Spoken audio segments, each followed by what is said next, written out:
Israel అనేటటువంటి దేశం లేకపోయి ఉంటే ప్రపంచం ఈ పాటికి ఉగ్రవాదులు స్వర్గమయ్యేది. ప్రపంచమంతా ఎప్పుడు ఎవడొచ్చి ఏం చేస్తాడో తెలియని పరిస్థితి అయ్యేది.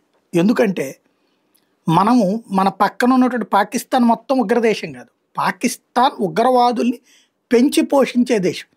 35 కోట్ల జనాభా ఉంటే అందులో ఒక 10 లక్షల మంది ఉగ్రవాదులు లేదా ఉగ్రవాదుల సానుభూతి పరులైన కుటుంబాలు ఉంటాయి.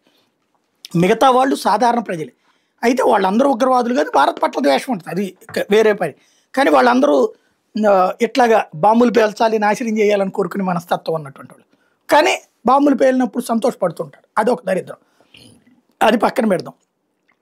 ఇంతే ఉంటే ఇక ప్రపంచాన్ని నాశనం చేయాలనే లేదా ప్రపంచమంతా ఇస్లామిక్ రాజ్యం కావాలనుకునేటువంటి బోకో హరాం లాంటి వాళ్ళు ఏం చేస్తున్నారో చూస్తున్నాం. ఆఫ్రికా దేశాలు ఉన్నట్టుండి ఒక ప్రాంతం మీద దాడి చేశాడు, అక్కడ ఉన్న ఆడవాళ్ళందరినీ ఎత్తుకుపోవడం, అక్కడ ఉన్న వాళ్ళందరినీ వాళ్ళు అత్యాచారాలు చేసి మతం మార్చేసుకుని వాళ్ళకి బానిసలుగా అట్టుపెట్టుకోవడం, సెక్స్ బానిసలుగా.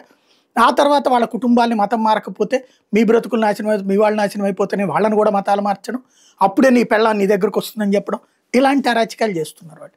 అదే ఒకనాడు మొఘలులు మన దేశంలో చేసింది, అక్బర్ మన దేశంలో చేసింది, టిప్పు సుల్తాన్ మన దేశంలో చేసింది, అరాచకాలు చేసిన వాళ్ళందరూ కూడా చేసింది.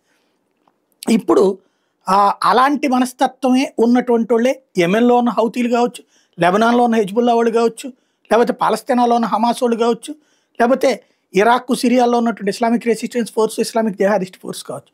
వాళ్ళందరూ అన్ని వేల మంది అంత దుర్మార్గంగా దేశాలే ఉగ్రవాదులు అయితే వాళ్ళందరినీ ప్రోత్సహించేటటువంటి ఇరాన్ లాంటిది ఉంటే వీళ్ళందరినీ ప్రోత్సహించేటటువంటి ఉగ్రవాదులు పెంచి పోషించేటటువంటి ఖతార్ని అడ్డం పెట్టి ఇస్లామిక్ దేశాలు ఇచ్చేటువంటి డబ్బులను అడ్డం పెట్టుకుంటే ఈ ప్రపంచం ఎట్ట ఉండేది?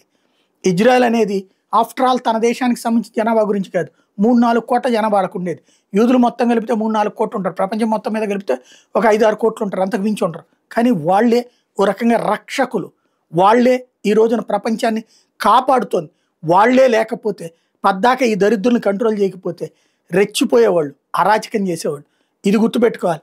ఎందుకంటే తాజాగా ఒక దేశాధినేత, ఈ అమెరికా యూరప్ దేశాల చెప్పు చేతల్లో ఉండే ముస్లిం దేశానికి సంబంధించినటువంటి ఇండోనేషియా నేత ఇదే పాయింట్ చెప్పుకొచ్చారు. హయ్యెస్ట్ ముస్లిం పాపులేషన్ ఉన్నటువంటి దేశం ప్రపంచంలో. ఆయనే చెప్పుకొచ్చాడు, ప్రపంచం ఇవాళ శాంతి నడుస్తున్నది అంటే రెస్పెక్ట్ వలన ఉంటుంది.